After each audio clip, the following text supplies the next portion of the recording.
Hello everyone, कैसे हो आप सब। एक बार पुनः स्वागत है आप सभी का हमारे अपने YouTube channel Shiv coaching classes पर। उम्मीद करते हैं आप सभी मस्त होंगे, बेहतर होंगे, आप सभी की पढ़ाई भी अच्छे से चल रही होगी। आज की इस वीडियो में हम देखेंगे class 12th biology NCERT chapter 6 आज से हम स्टार्ट कर रहे हैं, जिसमें आज की इस वीडियो में देखेंगे समजात अंग, समवृत्ति अंग और अवशेषी अंग क्या होते हैं। साथ ही साथ समजात व समवृत्ति अंगों में अंतर यानी कि डिफरेंस देखने वाले हैं। तो चलिए सीधे वीडियो को स्टार्ट करते हैं।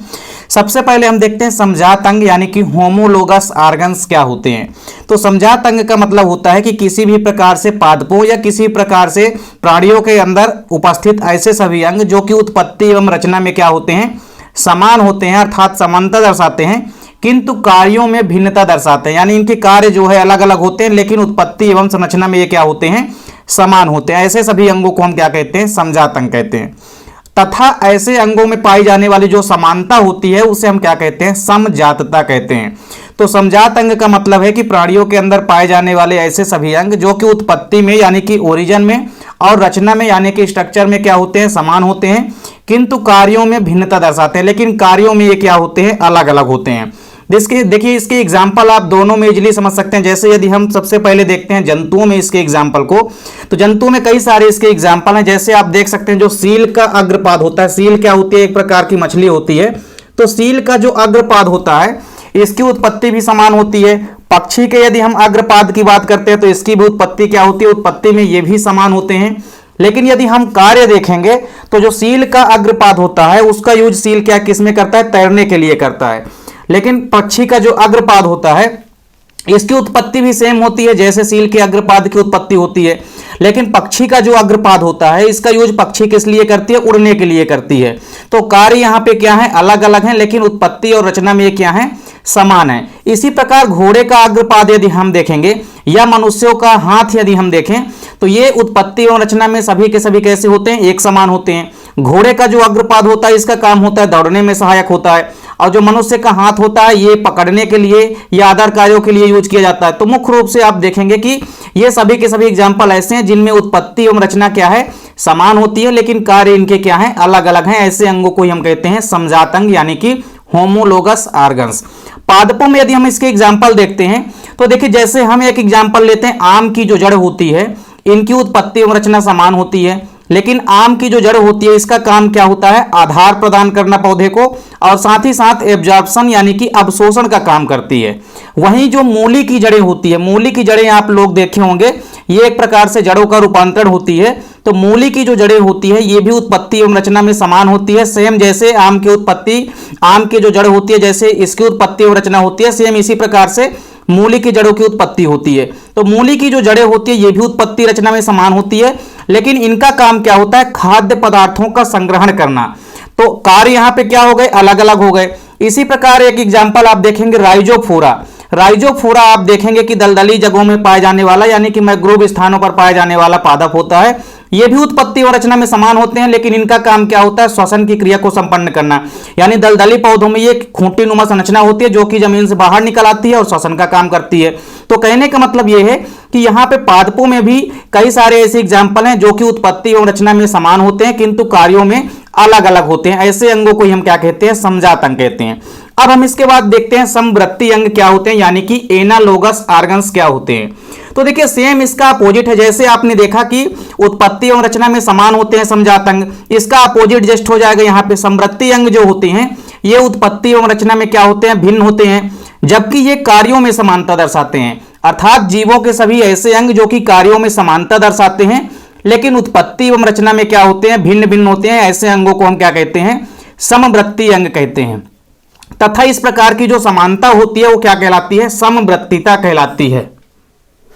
तो समवृत्ति अंग क्या है, किसी भी प्रकार से प्राणियों या किसी प्रकार से पादपों के अंदर उपस्थित ऐसे सभी अंग जो कि उत्पत्ति एवं रचना में क्या होते हैं, भिन्न होते हैं एक दूसरे से, लेकिन कार्यों में ये समानता दर्शाते हैं। ऐसे अंगों को हम क्या कहते हैं, समवृत्ति अंग कहते हैं। तो समजात अंग में कार्यों में क्या होते हैं, भिन्नता होती है, लेकिन समवृत्ति अंगों में क्या होती है, कार्यों में समानता होती है।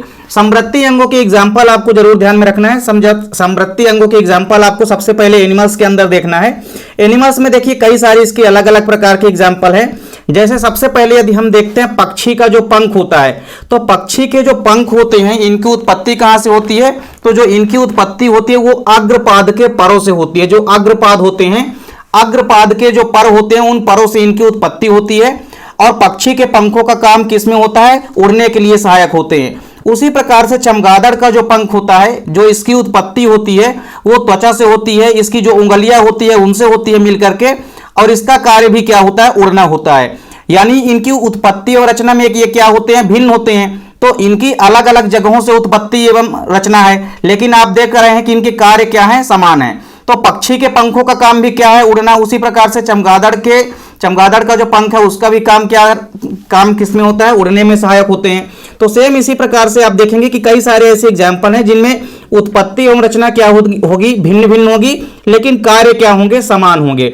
तो इस प्रकार से जैसे आप देख सकते हैं कि पक्षी का जो पंख है, चमगादड़ का पंख है, इन दोनों का ही कार्य क्या है? समान है, उड़ने में सहायक होते हैं, लेकिन उत्पत्ति या ओरिजिन इनकी क्या होती है? अलग अलग स्थानों से होती है।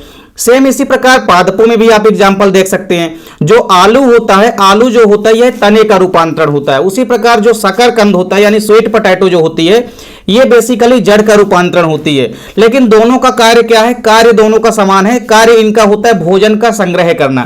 तो दोनों का कार्य क्या है? समान है, लेकिन उत्पत्ति दोनों की अलग अलग हो रही है। एक तने का मॉडिफाइड है और एक रूट का यानी कि जड़ का रूपांतरण होता है। तो इस प्रकार से समवर्ती अंगों के एग्जाम्पल आपको ध्यान में रखना है। इसके बाद देखिए अवशेषी अंगों की बात करते हैं। तो अवशेषी अंगों को हम कहते हैं वेस्टेज ऑर्गन्स। तो वेस्टेज ऑर्गन्स देखिए क्या होते हैं? जीवों के शरीर में बहुत सारे ऐसे अंग पाए जाते हैं जिनकी शरीर में कोई आवश्यकता नहीं होती है। इन अंगों को ही हम क्या कहते हैं? अवशेषी अंग या वेस्टेज ऑर्गन्स कहते हैं। तो वेस्टेज ऑर्गन बॉडी में कई सारे उपस्थित हैं या प्रेजेंट हैं जिनको आप इजिली अपनी बॉडी में भी देख सकते हैं। तो अवशेषी अंगों में आपको याद रखना है कि जीवों के शरीर में बहुत सारे ऐसे अंग पाए जाते हैं जिनकी शरीर में कोई आवश्यकता नहीं होती है, फिर भी ये शरीर में पाए जाते हैं। ऐसे अंगों को ही हम क्या कहते हैं? अवशेषी अंग या वेस्टेज ऑर्गन्स कहते हैं। देखिए ऐसा माना जाता है कि पूर्व में ये सक्रिय रहे होंगे, मतलब ये जो अवशेषी अंग हैं पहले सक्रिय रहे होंगे, लेकिन वातावरण में क्या हुआ? अचानक परिवर्तन हुआ, अचानक एडाप्टेशन हुआ, अनुकूलन हुआ, जिस कारण से ये निष्क्रिय हो गए धीरे धीरे। तो इस प्रकार से आप समझ सकते हैं कि सभी ऐसे अंग जो कि कई सारे ऐसे अंग हैं जो कि बॉडी में उपस्थित होते हैं परंतु उनका कोई भी कार्य नहीं होता, ऐसे अंगों को हम क्या कहते हैं? अवशेषी अंग या वेस्टेज ऑर्गन्स कहते हैं। इनके भी एग्जाम्पल आपको याद रखना है। पहला एग्जाम्पल आपको याद रखना है मनुष्य की जो अपेंडिक्स होती है। अपेंडिक्स आप देखे होंगे, अपेंडिक्स का भी बॉडी में कुछ काम नहीं होता, फिर भी ये बॉडी में उपस्थित होती है। सेम उसी प्रकार पूंछ कशेरुकाएं भी बॉडी के अंदर उपस्थित है, इनका भी कोई फंक्शन नहीं होता है लेकिन ये शरीर में उपस्थित होते हैं। इसके अलावा जो आंख की कंजक्टाइवा होती है इसको भी आप देखे होंगे, ये इसका भी बॉडी में कोई फंक्शन नहीं है, फिर भी ये शरीर में उपस्थित होता है। तो ऐसे अंगों को हम क्या कहते हैं? अवशेषी अंग कहते हैं या वेस्टेज ऑर्गन्स कहते हैं। अब बात करते हैं समजात व समवर्ती अंगों में अंतर यानी difference between homologous and analogous organs. देखिए सबसे पहले बात करते हैं समजात अंगों की। तो समजात अंगों में पहला तो आप इसकी डेफिनेशन ही लिख देंगे डिफरेंस में कि जीवों के सभी ऐसे अंग जो कि उत्पत्ति एवं रचना में समान होते हैं किंतु कार्यों में भिन्न होते हैं उन्हें हम क्या कहते हैं? समजात अंग कहते हैं। वहीं समवर्ती अंग में भी पहले एग्जाम्पल आप इसकी डेफिनेशन लिखेंगे तो ये अंग उत्पत्ति एवं रचना में क्या होते हैं? भिन्न भिन्न होते हैं परंतु कार्यों में समानता दर्शाते हैं। तो समवर्ती अंगों की उत्पत्ति जो होती है भिन्न भिन्न प्रकार से होती है परंतु कार्यों में ये क्या होते हैं? एक दूसरे के समान होते हैं। दूसरा डिफरेंस देखिए इनमें क्या है? जो समजात अंग होते हैं ये बाह्य रूपरेखा में यानी आकार के रूप में ये क्या होते हैं? आपस में समान दिखाई देते हैं। आप जब भी किसी समजात अंगों को देखेंगे तो आपको बाहर से देखने पर जो उसकी आउटलाइन या रूपरेखा दिखाई देगी आपको वो एक समान दिखाई देगी, लेकिन समवर्ती अंगों में आप जब इनकी बाह्य रूपरेखा देखेंगे तो ये अलग अलग प्रकार से दिखाई देंगे। तो तीसरा डिफरेंस अब आपको याद रखना है कि ये संरचनाएं जो होती है, जो समजात अंग होते हैं, ये इस बात को प्रदर्शित करते हैं कि जिन जीवों में ये पाए जाते हैं ये विकासात्मक रूप से संबंधित होते हैं। यानी पीढ़ी दर पीढ़ी आप देखेंगे कि ये एक दूसरे से संबंधित होते हैं और विकासात्मक रूप से भी यानी डेवलपमेंट के मामले में भी एक दूसरे से ये क्या होते हैं? संबंधित होते हैं। जबकि समवर्ती अंगों की यदि हम बात करते हैं तो ये संरचनात्मक व विकासात्मक रूप से आपस में एक दूसरे से क्या होते हैं? भिन्न होते हैं। इसके बाद चौथा जो और आखिरी डिफरेंस आपको इनके एग्जाम्पल आप लिख सकते हैं। तो इसके एग्जाम्पल आप लिख सकते हैं समजात अंगों के, जैसे पक्षी के अग्रपाद, घोड़े के अग्रपाद, मेढक के अग्रपाद, चमगादड़ के अग्रपाद, ये सभी के सभी समजात अंगों के एग्जाम्पल हैं। वहीं यदि हम समवर्ती अंगों के एग्जाम्पल देखते हैं तो तितली के पंख, पक्षी के पंख और चमगादड़ के पंख, ये सभी के सभी समवृत्तीय अंगों के एग्जाम्पल हैं, आपको इनको ध्यान में रखना है। उम्मीद करता हूं वीडियो पसंद आई होगी। वीडियो अच्छी लगे तो लाइक कमेंट जरूर कीजिए, साथ ही साथ दोस्तों के बीच ज्यादा से ज्यादा वीडियो को शेयर कीजिए। चैनल पे नए हैं तो चैनल को सब्सक्राइब जरूर कर लें। मिलते हैं नेक्स्ट वीडियो में, तब तक के लिए जय हिंद, वंदे मातरम।